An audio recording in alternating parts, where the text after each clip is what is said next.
बिस्मिल्लाहिर्रहमानिर्रहीम। अल्हम्दुलिल्लाहि रब्बिल आलमीन अल्लज़ी ख़लक़ना लिइबादतिही वल्लज़ी जअलना मिनल मुतमस्सिकीन बिविलायति मौलाना अमीरुल मुमिनीन वल्लज़ी जअलना मिनल बाक़ीना फी अदाइल मग़लूम। अल्हम्दुलिल्लाहिल्लज़ी जअलना मिनल मुंतज़िरीना लिज़ुहूरि हुज्जतिही। सुम्मा अस्सलातु वस्सलामु अला अशरफिल अंबिया'i वल मुरसलीन हबीबिल आलमीन अल्लज़ी सुम्मिया फिस्समाइ बिरहमत व फिल अर्दीना बिअबिल क़ासिम मुहम्मद।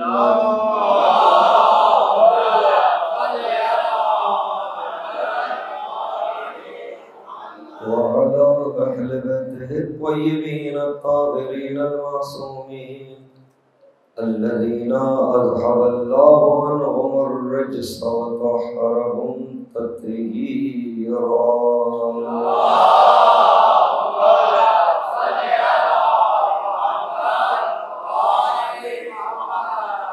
लअनतुल्लाहि अला अअदाइहि अजमईन। क़ाल अल्लाहुल हकीम फ़िज़्ज़िक्रिल हकीम। अऊज़ु बिल्लाहि मिनश शैतानिर रजीम। बिस्मिल्लाहिर्रहमानिर्रहीम। क़ुल हाज़िही सबीली अदअू इलल्लाहि अला बसीरतिन अना व मन इत्तबअनी सुब्हानल्लाह व मा अना मिनल मुशरिकीन।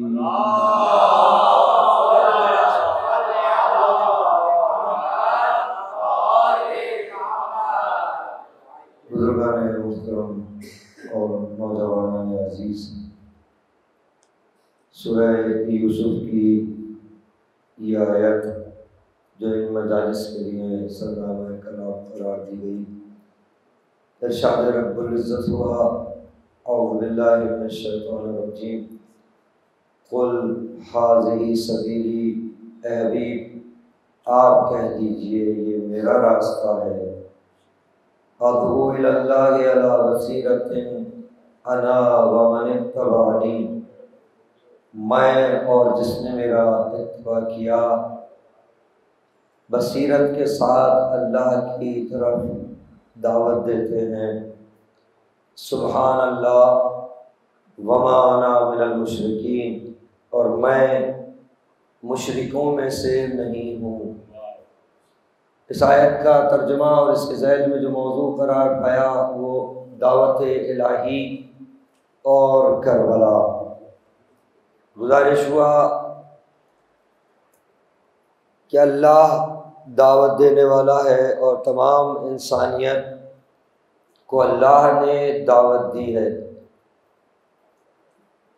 और जो वास्ते और वसीले अल्लाह ने इस दावत को देने में सल्लल्लाहु अलैहि मोहम्मद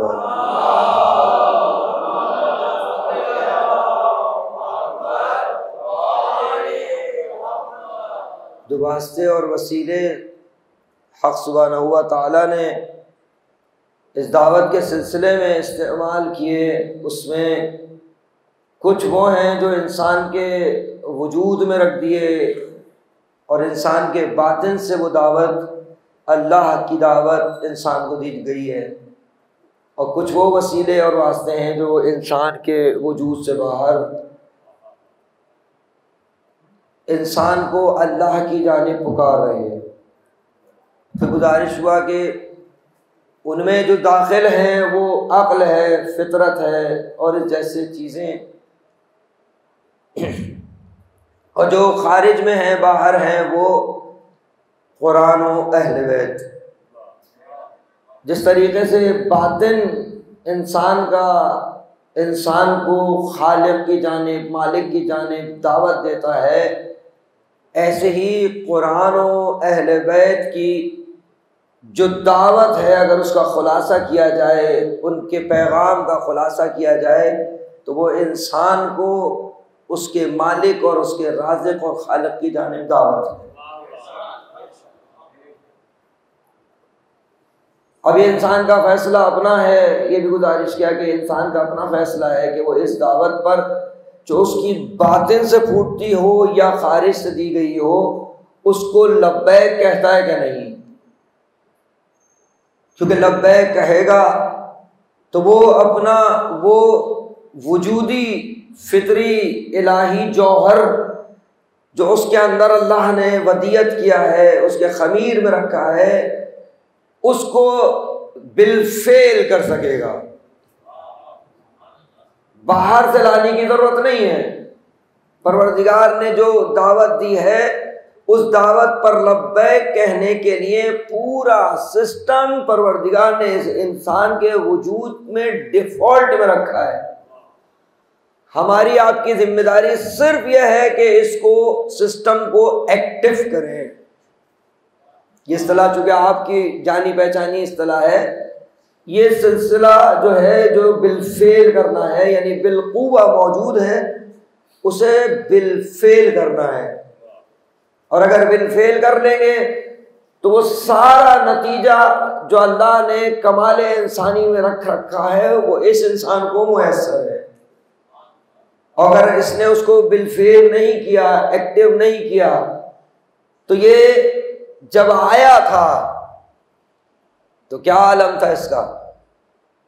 जब दुनिया में आया था तो क्या आलम था इसका? मैं कह चुका, क्या आलम था इसका? कुरान ने क्या कहा? ला तालमून शैया। मैं कह चुका, ला तालमून शैया, कुछ नहीं जानता था। मुशाहिदा भी यही कहता है ना, पैदा हुआ बच्चा कुछ नहीं जानता, कुछ नहीं जानता। लेकिन फिर आपसे सवाल है जो मैं सवाल कर चुका, क्या इस बच्चे को जो कुछ नहीं जानता उसको हम क्या कहते हैं? कुछ नहीं, जो थोड़ा सा भी नहीं जानता तो उस सिलसिले में उसको जाहिल कहते हैं, और जो कुछ नहीं जानता उसको तो निरा जाहिल कहते हैं।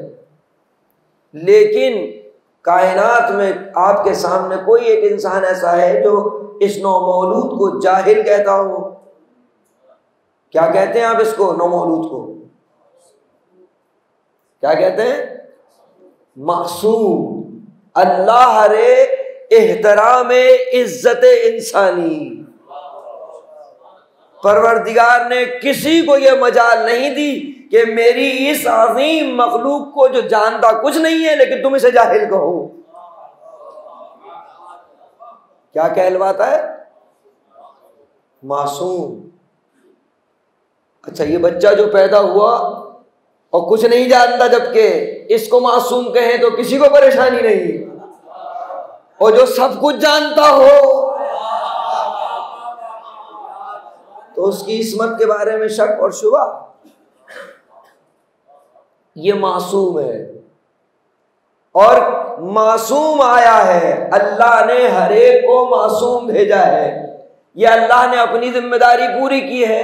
हमारी जिम्मेदारी क्या अल्लाह ने रखी है कि जिस तरह तुम्हें मासूम भेजा था, इसी इस्मत को कम से कम लेकर वापस आना,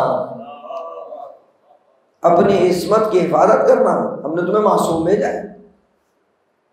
और ला तालमून शैया पे अगर आयत खत्म हो जाए तो ये वो जो मैंने आपको गुजारिश की ना कि जो कुछ इस वजूद में रखा है उसको एक्टिव करने का अगर कोई सामान ना हो, कोई सिस्टम ना हो कि जो चीजें वजूद में हैं इनको एक्टिव कर सके।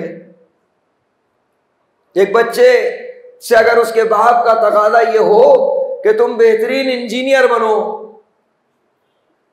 तकाजा क्या है? पूरी दुनिया के बेहतरीन इंजीनियर बनो, दी बेस्ट इंजीनियर बनो। सामान क्या मुहैया किया कि एक ऐसे कमरे में जहां खाना पीना वक्त हो वहां उसको बंद कर दे, और हर रोज ये कहे कई दफा कि तुम्हें बड़ा इंजीनियर बनना है। तो ये बाप का तकाजा ठीक है? वो बच्चा कहेगा आप वो फराहम तो करें वसाइल कि जिसके जरिए से मैं अपने इस मकसद को हासिल कर सकूं। तो अगर कमरे में बंद हो जाए तो बाप कसूरवार, और अगर बाप तमाम वो वसाइल जो दुनिया का बेस्ट इंजीनियर बनने के लिए लाजिम हो फराहम करे, और फिर ये बच्चा बेस्ट इंजीनियर ना बने तो कौन कसूरवार? फिर बच्चा कसूरवार। तो ला तालमूना शैआ कह के कुरान ने बात रोक नहीं दी। कुरान ने कहा हमने सारी वो फैसिलिटीज जो तुम्हें कमाल तक पहुंचने के लिए चाहिए हमने तुम्हारे अंदर डिफॉल्ट में सिस्टम में रख दी है। ला तालमूना शैआ व जअल लकुमुस समअ वल बसरा वल अफइदा। सारे लवाज़मात हमने तुम्हें दे के भेजे। पहुंचे जरूर जाहिलो, लेकिन तुमसे तकाजा ये ऐसे वापस नहीं आ जाना, ऐसे वापस नहीं आ जाना। हमने तुम्हें, कुरान ये नहीं कह रहा कान दिए हैं, कुरान ये नहीं कह रहा कि आंखें दी हैं, कुरान ये नहीं कह रहा कि ये पंप करने वाला हमने दिल दिया है, नहीं।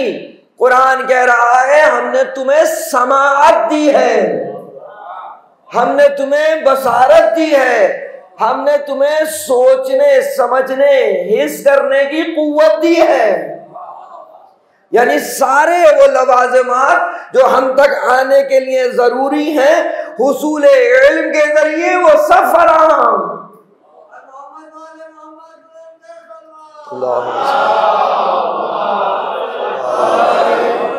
अब आपसे यही रुक के सवाल नहीं किया जाए कि ये जो समाअत है ये किसने दी है? अल्लाह ने दी है। ये जो बसारत है किसने दी है? अल्लाह ने दी है। ये सोचने समझने के लिए जो दिल है, फिक्र करने के लिए जो कुव्वत है, एहसास करने के लिए, मोहब्बत करने के लिए जो कुव्वत है, ये सब अल्लाह ने दी है। तो कहाँ इस्तेमाल होगा ये सब? ये समाअत कहाँ इस्तेमाल होगी? जिसकी मिल्कियत है। या आंखें, ये बसारत कहाँ इस्तेमाल होंगी? कहाँ जिसकी मिल्कियत है वो बताएगा। का ये दिल, मोहब्बत करने वाला दिल कहाँ इस्तेमाल होगा? कहाँ ये वो बताएगा जिसने दिया है। तो या तो वो बताएगा या जिस पर कुरान नाजिल हुआ है वो बताएगा। है तो ये ज़ौक़ का जुमला, लेकिन बहुत कुछ छुपा हुआ है, मैं बयान कर चुका हूं। समाअत कहाँ इस्तेमाल होगी? कौन बताएगा? रसूल अल्लाह। आंखें कहाँ इस्तेमाल होंगी? कौन बताएगा? रसूल अल्लाह। दिल कहाँ, मोहब्बत कहाँ करनी है? कौन बताएगा? रसूल अल्लाह। रसूल अल्लाह ने बताया ज़िक्र अली ने बादा। रसूल अल्लाह ने बताया अन्नज़रु इला वजह अली इब्न अबी तालिब इबादा।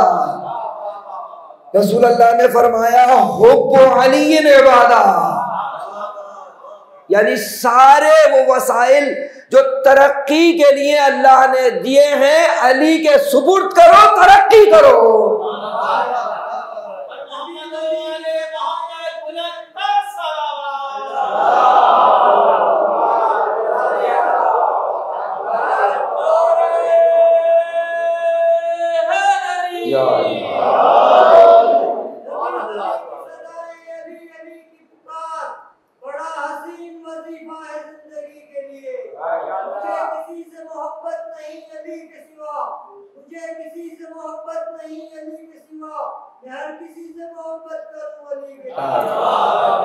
यही मसला है।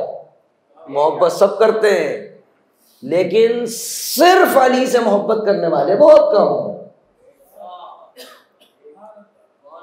जिक्र अली सुनने वाले हम में बहुत हैं, सिर्फ जिक्र अली सुनने वाले बहुत कम। आंखों को अली की तरफ मुतवज्जे रखने वाले हैं, सिर्फ अली की तरफ रखने वाले बहुत कम। कुछ ना देखे सिवाय अली के, कुछ ना सुने सिवाय जिक्र अली के, किसी से मोहब्बत ना करे सिवाय अली के। ये बहुत मसला खराब है। सगा रिश्तेदार है, दोनों अली वाले हैं, और फिर जब आपस में मामला हो वहां अली याद रहे, अली की खातिर अपना हक कुर्बान करे इंसान कि मैंने माफ किया अली की खातिर। एक दुकानदार है, बड़ा मारूफ दुकानदार है, उसका काम मालूम है क्या है? उसका काम ये था कि जो लोग उधार लेते हैं उनके नाम लिखता है कि इनके हिसाब में इतना इतना इतना इतना इतना इतना महीने में हो गया। हर महीने के आखिर में उस कागज को फाड़ देता है कि मौला अली के नाम पे माफ किया। ये उधार जो दे रहा है उसके लिए भी ऐसा ही है, लेने वाले के लिए भी ऐसा ही है। ऐसा नहीं हो आप हम समझते चलो बस ये पर कहीं फाड़ता रहेगा, हम इससे उधारी लेते। सलवात पढ़े मोहम्मद वाले मोहम्मद का।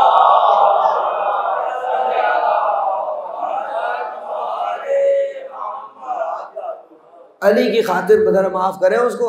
मौला कायनात की बारगाह में खड़े होकर आप कहते हैं ना, मैं कहता हूँ कि मौला मुझे माफ कर दे, तो मौला पलट के कहते हैं पहले तू उसे माफ कर जिससे तू नाराज है। ये बहुत मुश्किल काम है। ये अली करवा, ये अली की मोहब्बत में करें तो बड़ी बात है। अदा खाने का तबर्रुक है ये कि मौला जिसने मुझे नाराज किया मैंने उसे माफ किया, और जिसने मुझे नाराज किया मैंने भी उसको माफ किया आपकी खातिर।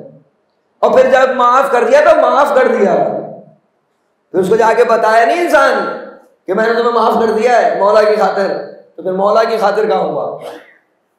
तो ये जो दिल है, ये जो समाअत है, ये जो बसारत मौजू नहीं है, सब अली का है। तो अब वहीं इस्तेमाल होगा जहां अली चाहते। मोबाइल का जो ये पेज होता है ना, पहला पेज जो सफ़ा होता है, जिसको आप क्या कहते हैं, स्क्रीन, ये बता देता है कि आपकी जो ज़िंदगी गुजर रही है उसमें आपका रुझान और जहद कहाँ है, ये बताता है। जैसे खुलता है नज़र आता है, उसके अंदर पहला पेज जो नज़र आता है उससे पता चलता है कि आप सोचते क्या हैं, आप सुनते क्या हैं, आप बोलते क्या हैं, आप किससे मोहब्बत करते हैं। ऐसा ही है ना, नौजवान दोस्तों से बिल्कुल डायरेक्ट होके गुफ्तगू करो, या स्क्रॉलिंग पे, फेसबुक की स्क्रॉलिंग पे जहां रुकती है आपकी उंगली, वो आपका टेस्ट है, वो आपका टेस्ट है जहां उंगली रुक रही है। और वो जो उंगली रुक रही है वो उंगली जो है ना, ये अली की उंगली थी, ये वजूद का हिस्सा अली की अमानत था, और जो अब ये जो देखेगी ये भी अली की अमानत है। बिल्कुल ग्राउंड पे आगे बात करें ना, प्रैक्टिकल बात करें, बिल्कुल ग्राउंड पे आगे बात करें। आखिर कब तक खुद को धोखा देते रहेंगे? खुद कहते हैं अली के मुहिब है, वाकईन है, वाकईन है, बाज लोग वाकईन हैं। ऐसा तो नहीं है दुनिया अली के मुहिब्बों से खाली हो गई, क्योंकि अगर दुनिया अली के मुहिब्बों से खाली हो जाए तो दुनिया ही खत्म हो जाए। ये दुनिया अली के लिए नहीं, अली के मुहिब्बों के लिए बनाई गई है, अली के तवस्सुत से। तो अपनी जगह, तो यहाँ जो रुकना है ये देखना है। सल्लल्लाहु अलैहि मोहम्मद वाले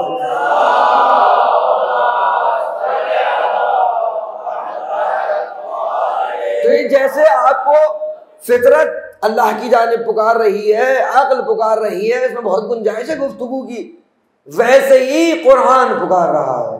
और कुरान तो वैसे ही मौजज़ा है, कुरान तो वैसे ही नूर है, कुरान तो वैसे ही सरापा हिदायत है, सरापा हिदायत है कुरान। एक एक लफ्ज नहीं, उसका एक एक हर्फ, एक एक नुक्ता सरापा हिदायत है। कुरान जैसी अजीम नेमत हमारे पास, अहले बैत जैसी अजीम नेमत हमारे पास, और फिर पसमानदगी का क्या आलम, पसमानदगी का क्या आलम है। क्या कुरान और अहले बैत इस काबिल नहीं कि हम उनसे रुजू करें? दुनिया भर से रुजू करने को तैयार है, कुरान और अहले बैत से रुजू करने को तैयार नहीं। सच्ची बात है कि नहीं? ये जिंदगी के जितने मामलात हैं इसमें कितना कुरान और अहले बैत हमारे साथ है। जुमला आपके हवाले कर रहा हूं, इसको महसूस करें। मैं खुद अपने लिए कह रहा हूं, कब हमेशा अहले बैत के दरवाजे हमारे लिए खुले कि नहीं खुले? कब हम अपने घरों के दरवाजे अहले बैत के लिए खोलेंगे कि वो हमारे घरों में आ जाएं? अहले बैत को हमारे घरों में नहीं आना चाहिए।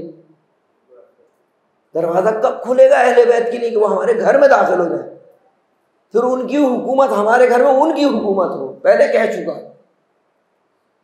क्योंकि वो दावत दे रहे हैं इलल्लाह, वो दावत दे रहे हैं इलल्लाह। और हर वो इंसान जो हवा और हविस के रास्ते पर चल रहा हो वो उनकी दावत को लब्बैक नहीं कह सकता। क्यों? वो तसादुम करती है, तारुस करती है दो दावतें आपस में। वो किसी और तरफ पुकारे हैं, मेरा दिल कहीं और चाह रहा है, वो कहीं और ले जाना चाह रहे हैं, मैं कहीं और जाना चाह रहा हूं। कुरान की आयतें देखिए, कुरान की आयत है ना वो क्या अलम तरा मन इत्तखज़ा इलाहहु हवा। ऐ मेरे हबीब, क्या आपने उसको नहीं देखा जिसने हवा और हविस को अपना इलाह बना लिया है? इलाह माबूद यानी अपनी ख्वाहिश का पैरो है, कामिलन उस पर चल रहा है जो वो कह रहा है। मेरे नौजवान दोस्तों, अजीजों, वक्त बहुत कम रह गया है सबके पास। अब अपने आप को बदलने का जमाना है, हवा और हविस को किनार रखने का जमाना है, अपना मुहस्सबा करने का जमाना है कि मेरी जिंदगी में आखिर कितना खुदा की हुकूमत है और कितनी हविस की हुकूमत है। जितने दोस्त यहां बाइक चलाते हैं, आप बताइए, आप ऐसा तो नहीं कहें खुदा ना खास्ता बाइक के कैदी हो गए हो? जी, बाइक का भी इंसान कैदी हो जाता है। एक दफा बाइक पर आप सवार होते हैं, एक दफा बाइक आप पर सवार होती है। बिल्कुल प्रैक्टिकल बात है ना, कहीं कुछ जाने को तैयार ही नहीं है बाइक के बगैर। ये मिसाल दे रहा हूं अपनी हवा और हविस की कैद होने की। ये नहीं कह रहा कि बाइक इस्तेमाल ना करें, लेकिन फर्क नहीं होना चाहिए महसूस। क्या आप चाहे बाइक पे बैठे हो चाहे मर्सिडीज में बैठे हो, हम ये है कि इससे बेहतर, उससे बेहतर, उससे बेहतर, उससे बेहतर, बिल्कुल फितरी तकाज़ा है, बिल्कुल सही है। इस्लाम अच्छे मोबाइल रखने को मना नहीं करता, इस्लाम अच्छी गाड़ी रखने को मना नहीं करता, लेकिन इस्लाम उस बात की तरफ दावत देता है कि इसके कैदी मत हो जाओ, इसको अपने लिए मौला मत बना लो, उसकी मर्जी से चल रहे। जो जितने जिंदगी में जो हवा और हविस है, बस उसी के एतबार से हम कठपुतली बने हुए, वो हमें चला रही है, हमारी हवा और हविस। तो जो हवा और हविस का पैर होता है वो साहिबुल असर का सिपाही होता है। सिपाही के लिए अहम तरीन काम है कि अपनी हवा और हविस को अपने पैरों से रोक दे। और ये पैर ये वाले पैर नहीं है, इरादे के पैर हैं, आज़म के पैर हैं। इरादा मुहकम, अज़्म मुस्तहकम के जरिए अपने आप को अपने ऊपर काबू करने की कोशिश करें। पहला मरहला खुद पर काबू करना है, फिर दूसरे मरहले में कहीं और किसी को काबू करना मरहला है। ये कैसे होगा? जब वाक़अन हकीकी माना में जो कुरान ने दावत दी है, जो अहले बैत ने दावत दी है कलमा तौहीद की तरफ, अल्लाह को सिर्फ मानना नहीं, अल्लाह को एक मानना, अल्लाह के अलावा कायनात में हर एक की तासीर की नफी। इमाम हुसैन का जुमला है, इलाही ला माबूद सिवाक, ऐ परवरदिगार तेरे अलावा कोई माबूद नहीं, ला मुअस्सरा फिल वजूद इल्लल्लाह, इस वजूद में कायनात में किसी कोई मुअस्सिर ही नहीं है सिवाय खुदा के। उठाकर हाथ देना वो सलामी भूल जाता है, उठाकर हाथ देना वो सलामी भूल जाता है, वो अपने जात के अंदर की खामी भूल जाता है। अभी जो इस दुनिया में बराबर बांट देता है, हलाली याद रखता है, हरामी भूल जाता है। तो ये जो मसला है ना, ये मसला वाक़अन सख्त है कि आप वाक़अन उस पैगाम को जो मौलाए कायनात ने, मौला हुसैन ने, कुरान ने जो आपको मुझे दिया है, वाक़ई कलाम, ये जो तौहीद, और तौहीद इस आयत के अंदर तौहीद खालिस की गुफ्तगू है, सिर्फ तौहीद नहीं, तौहीद खालिस की गुफ्तगू है। और ये ऐसे नहीं होगा जब तक आप पूरी जिंदगी को रिव्यू नहीं करें, पूरी जिंदगी में अपने आप पर, खुद अपने आप पर तवज्जो ना रखें। कि जब तक आप खुद अपने आप पर तवज्जो नहीं रखेंगे आप इसको हासिल नहीं कर पाएंगे। इस सिलसिले में मैं इंशाअल्लाह अल्लाह ने तौफीक दी तो बहस होगी इसके ऊपर कि जो यहाँ तौहीद की दावत है कैसे हुई है। लेकिन इसको देखिए नौजवान दोस्त, मौला अलैहिस्सलाम ने जो हुकूमत बनानी है, जब आप तशरीफ़ लाएंगे तो उस हुकूमत को मौला ने मोजज़े से कायम करना है। ऐसा नहीं है कि मोजज़ा नहीं होगा, लेकिन सिर्फ मोजज़ा नहीं होगा कि पूरी हुकूमत मोजज़े से बना दे मौला।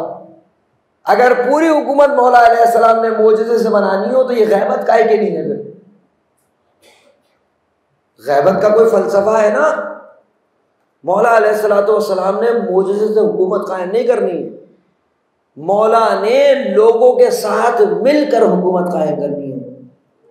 इसमें मौला का कोई फ़ायदा वायदा नहीं है। वो गनी अल इतलाक़ के मज़हर हैं, बेनियाज़ है सबसे।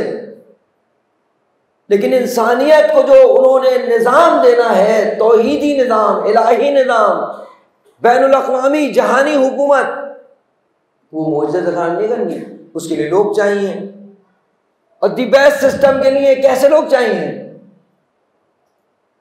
दी बेस्ट सिस्टम के लिए दी बेस्ट लोग चाहिए ना, दी बेस्ट लोग चाहिए दी बेस्ट सिस्टम को कायम करने के लिए। तो अब जो जिस फील्ड में है, नौजवान दोस्त इस पर तवज्जो करें, जो बिल्कुल अभी ताज़ा इंटर मैट्रिक कर रहे हैं उनके लिए खुसूसन, जो जिस फील्ड का आदमी है उसको उसकी आखिर तक जाना है। वालिदैन से गुजारिश है भूखा रहना पसंद करें, इसको पढ़ने दें, इसको न रोकें पीएचडी और पोस्ट पीएचडी से पहले इस जवान को। क्यों? ये मौला मेहदी को आपने देना है कि मौला ये मैंने ये बच्चा तैयार किया है। पढ़ने वाले दी बैस नहीं होते। अगर एक इंसान अच्छा ड्राइवर भी है ना तो वो कोशिश करे कि अपने एतबार से दुनिया का नंबर 1 ड्राइवर हो। किसकी खातिर? इस खातिर कि हजरत की जो गाड़ी है मैं चलाऊंगा।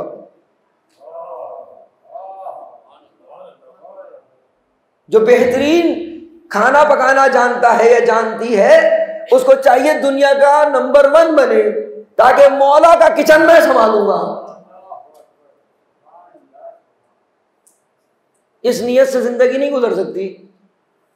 हमारी जिम्मेदारी ये नहीं है कि हमारी जिंदगी में ज़ुहूर हो या ना हो, हमारी जिम्मेदारी है जो हमारी मैक्सिमम एफर्ट है वो हम दें,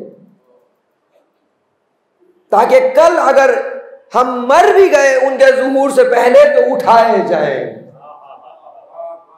कि जिसके लिए तुमने पूरी जिंदगी गुजारी थी वो आ गया। पलट के आएंगे लोग। तो दी बेस्ट, अच्छा ये बताइए, दी बेस्ट इंसान के लिए कोई नौकरी का मसला होता है? जो दी बेस्ट होता है उसके लिए माश का कोई मसला होता है? तो फिर आप माश की क्यों फिक्र कर रहे हैं?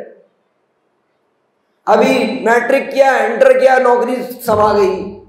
बहुत मुश्किल से किसी ने ग्रेजुएशन किया तो वो नौकरी पे लग गया, या मास्टर्स किया नौकरी पे लग गया। मैं नहीं कह रहा कि मसाइल नहीं है माशरे में, लेकिन खुदारा कुछ साल बच्चों को पढ़ने दें। लेकिन इन बच्चों से फिर ये बच्चे वादा करें कि अगर पढ़ लेंगे किसी काबिल होंगे तो इस इलाके को दुरुस्त करेंगे। कुछ दिन सब्र कर ले, इलाके का हाल बदल जाएगा। और अगर किसी काबिल हो जाए, यहाँ ये भी बात कह दूं क्योंकि अपने इलाके के सब दोस्त हैं, अगर किसी काबिल हो जाए तो फिर इलाका छोड़ के मत चले जाइएगा कि यहाँ तो पानी में रोड पे बदबू आती है, इसी में पले बड़े हो। तो ऐसा नहीं हो कि फिर ये तुम्हारे यहाँ कि तुम्हें ये रोडें बुरी लगने लगे। फिर तुमने अपनी तरबियत नहीं की है। तुमने जो कुछ भी किया है मेहदी के लिए नहीं किया, शैतान के लिए किया है।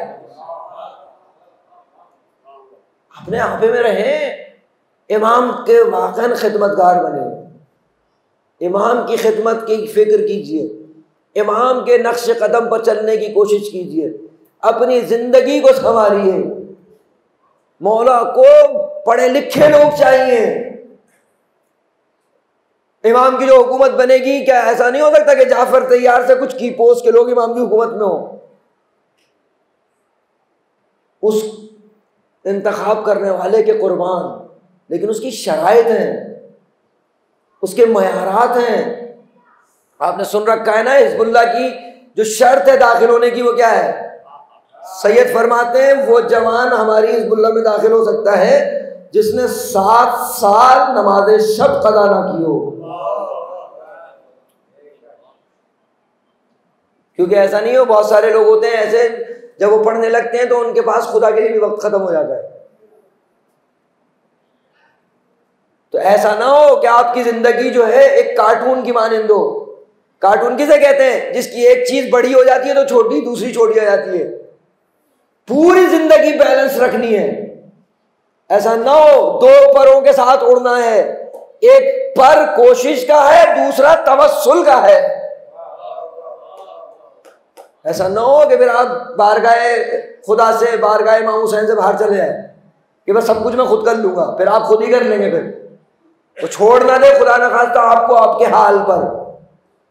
इमाम सज्जाद अलैहिस्सलातु वस्सलाम की दुआ का जुमला है,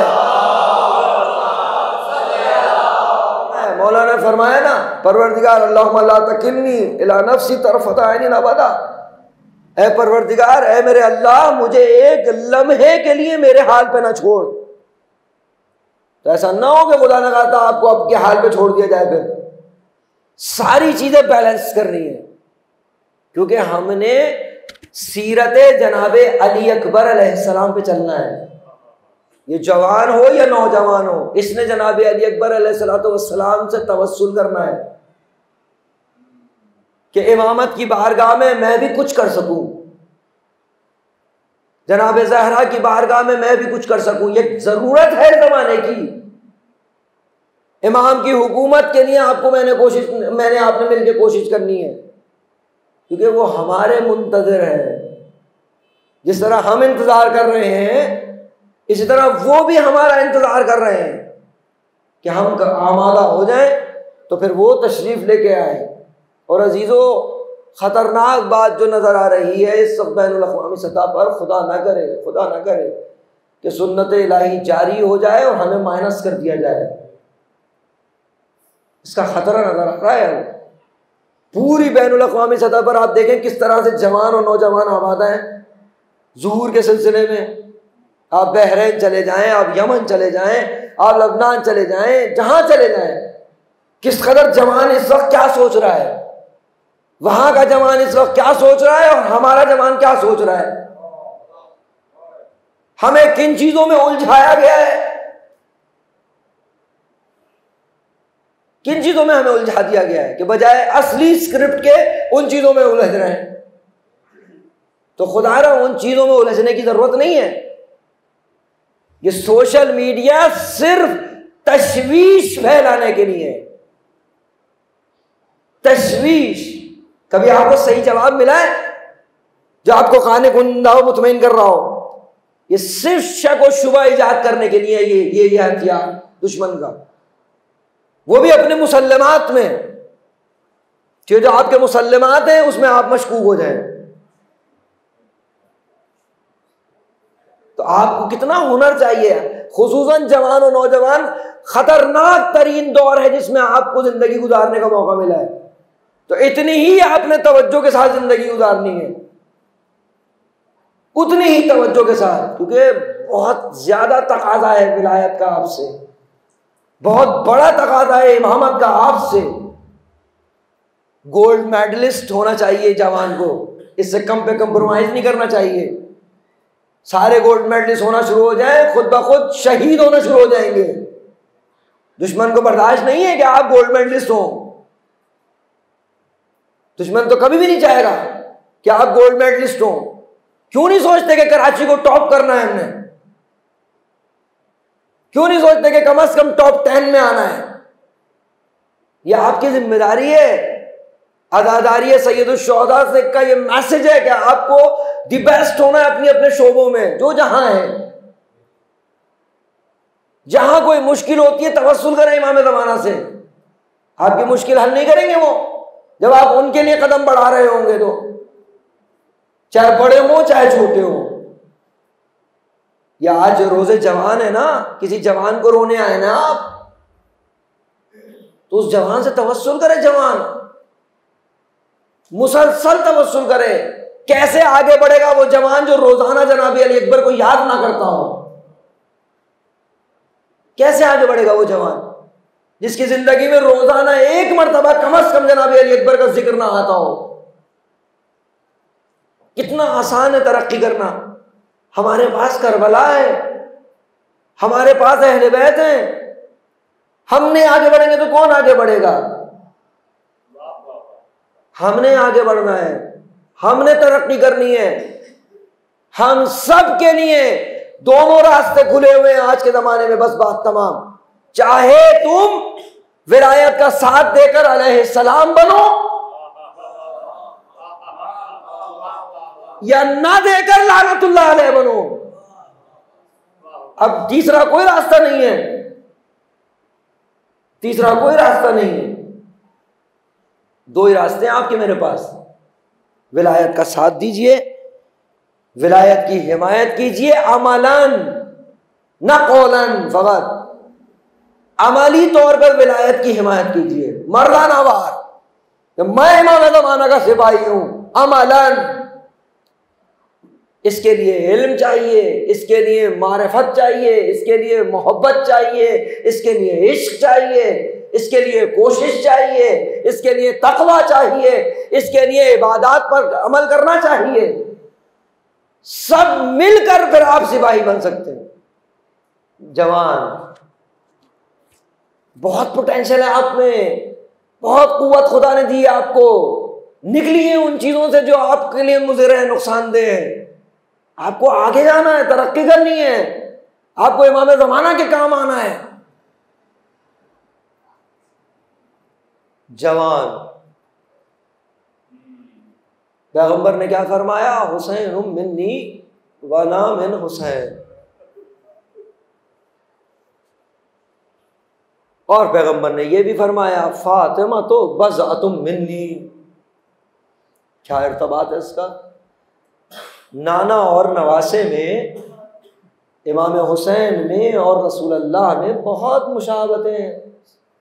नफ्स रसूल है खुद इमाम हुसैन, एक ही बात है, लेकिन बहुत सारी चीज़ें हैं जो तारीख ने नक़ल की है। एक शबाहत मालूम है क्या है? रसूलुल्लाह में और इमाम हुसैन में दोनों की जवान औलाद को दुश्मन ने जीने नहीं दिया। रसूलुल्लाह के जाने के बाद जनाब ज़हरा की उम्र कितनी है? 18 साल। वक्त शहादत जनाब अली अकबर 18 साल। पैगंबर ने फरमाया फातिमा तो बज़अतुम मिन्नी। तर्जुमा करूं इसका, आपके सबके ज़हनों में है ना? फातिमा मेरा टुकड़ा है। दुश्मन ने रसूलुल्लाह की इस बिज़अत के टुकड़े टुकड़े कर दिए।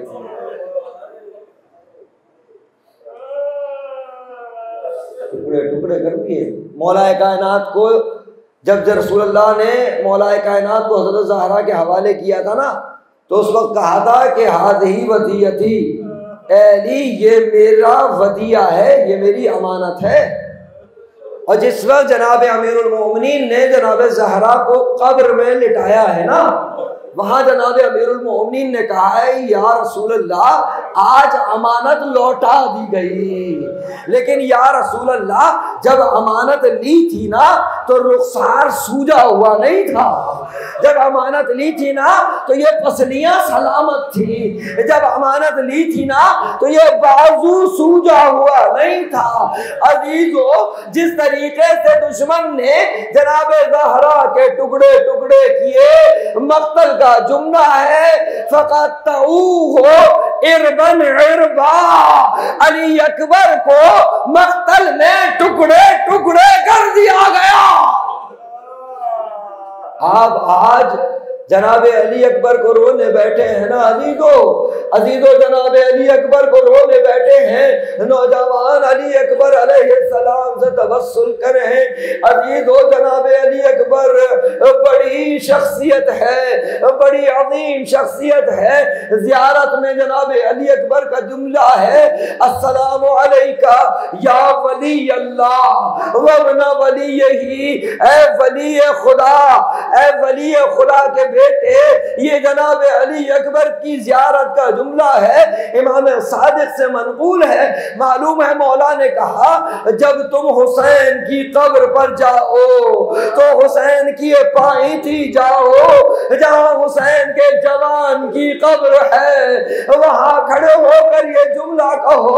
वहां जरी में 3 कब्रें हैं ना, 3 मैयतें हैं जो वहां मौजूद हैं। एक हुसैन है, एक हुसैन का जवान है और एक शिशमाहा है जो हुसैन के सीने पर सो रहा है। अजीजो अली अकबर की मुसीबत बड़ी मुसीबत है। कोई हुसैन से तो पूछे कि अली अकबर के जाने ने हुसैन के साथ क्या किया। मक्तल का जुमला है दुनिया बादा कल आफा, ऐ बेटा तेरे जाने ने मेरी आंखों का नूर छीन लिया। अली अकबर तेरे जाने के बाद हुसैन को दिखाई नहीं देता।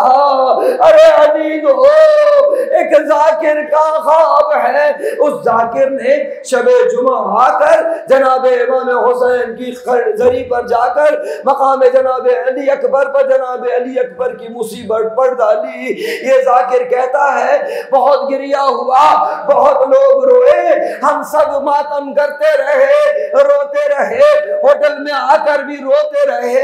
कहने लगा कि मैं जब सो गया मैंने ख्वाब में एक मुअज्जमा को देखा। कहा ए जाकिर तू आज शबे जुमा हुसैन की मुसीबत करने के बजाय अली अकबर की मुसीबत पढ़कर आया है। कहता है कि क्या मुझसे कोई गलती हो गई। कहा नहीं नहीं तुझसे गलती तो नहीं हुई, लेकिन इतना सुन ले तू तो मुसीबत पढ़कर वापस आ गया। जब से हुसैन को होश नहीं है। अजीजो अली अकबर की मुसीबत वो वक्त आया कि असहाब जा चुके, अब बनी हाशिम की बारी है। हुसैन अल्लाह की राह में अजीम तोहफा देना चाहते हैं। इमाम हुसैन ने सबसे पहले मक्तल कहता है सबसे पहले सबसे अजीम कुर्बानी को तैयार किया। चलो बेटा तकद्दम वलदी, ऐ मेरे लाल अल्लाह की बारगाह है, कुर्बानी का मरहला है। आप सुन चुके हैं लेकिन जरा सोचिए कैसे इजाजत दी होगी। अकबर जैसे बेटे को हुसैन ने खुद सवार कराया। सवार कराने के बाद अकबर की सवारी आहिस्ता आहिस्ता मक्तल की तरफ जाना शुरू हुई। अकबर ने महसूस किया कोई है जो पीछे पीछे आ रहा है। मक्तल का जुमला है जनाब अली अकबर सवारी से उतरे, देखा बूढ़ा बाप पीछे पीछे।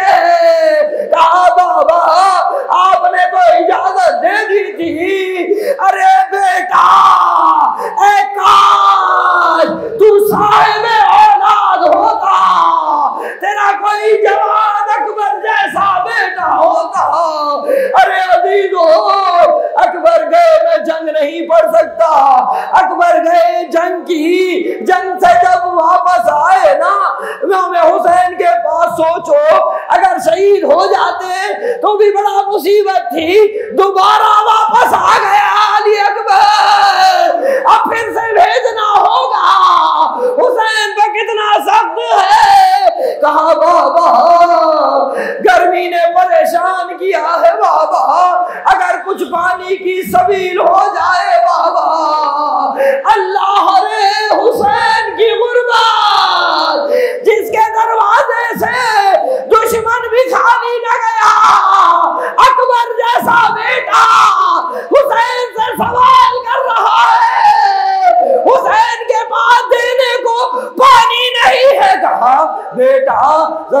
जबान मेरी जबान में डाल दे बेटा। जनाब अली अकबर ने वही किया, बाबा के मुंह में जैसे ही जबान डाली फौरन वापस निकाली। अरे बाबा आप तो मुझसे ज्यादा, मैं यहाँ आपसे सवाल करूं, अकबर को मालूम नहीं कि पानी नहीं है, फिर ये अकबर वापस क्यों आए, बाबा से पानी का सवाल क्यों कर डाला?